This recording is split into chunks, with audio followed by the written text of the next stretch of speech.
एक छोटे से गांव में अर्जुन नाम का एक युवक रहता था। उसकी हालत बहुत ख़राब थी।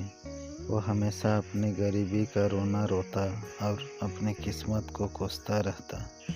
उसे लगता था कि उसकी ज़िंदगी में कभी कोई बदलाव नहीं आ सकता। एक दिन अर्जुन अपने गांव के संत बाबा रमेश से मिलने गया, जो अपनी बुद्धिमत्ता और अनुभव के लिए प्रसिद्ध थे। अर्जुन ने बाबा से कहा, बाबा, मेरी ज़िंदगी में कुछ भी अच्छा नहीं होता। मैं कितना भी कोशिश कर लूँ, सब कुछ व्यर्थ जाता है। मेरी किस्मत ही खराब है। क्या कभी मेरी ज़िंदगी बदल सकती है? बाबा रमेश ने मुस्कुराते हुए कहा, बेटा, तुम्हारी किस्मत तुम्हारे हाथ में है, लेकिन इसके लिए तुम्हें अपनी सोच और कर्म बदलने होंगे। अर्जुन ने उलझन से पूछा, लेकिन बाबा, मैं अपने कर्म को कैसे बदल सकता हूँ? बाबा ने उसे एक कहानी सुनाई।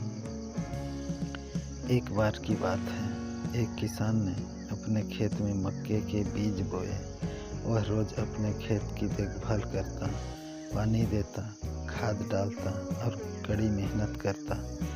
धीरे धीरे उसके खेत में मक्के के पौधे उगने लगे और कुछ महीनों में उसने बहुत अच्छा मक्का पैदा किया। उसी गांव में एक और किसान रहता था, जिसने भी मक्के के बीज बोए थे, लेकिन वह अपने खेत की देखभाल नहीं करता था। वह सोचता था कि बीज तो डाल दिए हैं, अब पौधे खुद ही उग जाएंगे, लेकिन उसके खेत में सिर्फ सूखे और खराब पौधे उगे। अर्जुन ने ध्यान से यह कहानी सुनी और पूछा, इससे क्या सीखा जा सकता है बाबा? बाबा ने समझाते हुए कहा, पहले किसान ने अपने बीज बोए, उनकी देखभाल की, मेहनत की और फलस्वरूप अच्छा मक्का पाया, जबकि दूसरा किसान केवल बीज बोकर बैठ गया और किस्मत के भरोसे रहा। जिंदगी में कर्म बहुत महत्वपूर्ण है।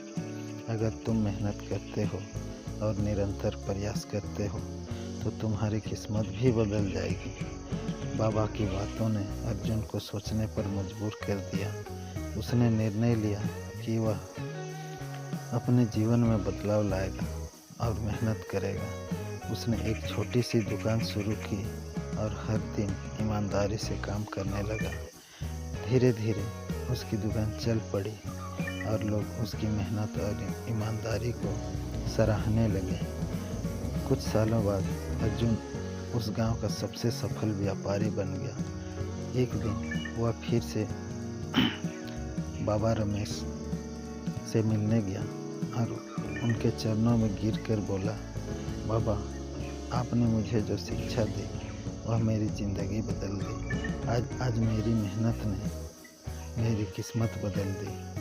मुस्कुराते हुए कहा, बेटा, यह तुम्हारी मेहनत और कर्म की ताकत थी जिसने तुम्हारी ज़िंदगी बदली। याद रखो, जो व्यक्ति अपनी किस्मत बदलने की हिम्मत रखता है और सही दिशा में मेहनत करता है, वही असल में अपनी ज़िंदगी का निर्माता होता है। इस कहानी से हमें यह सीख मिलती है कि हमारी मेहनत और कर्म हमारी किस्मत बदल सकते हैं। हमें कभी भी हार नहीं माननी चाहिए और हमेशा सही दिशा में प्रयास करते रहना चाहिए।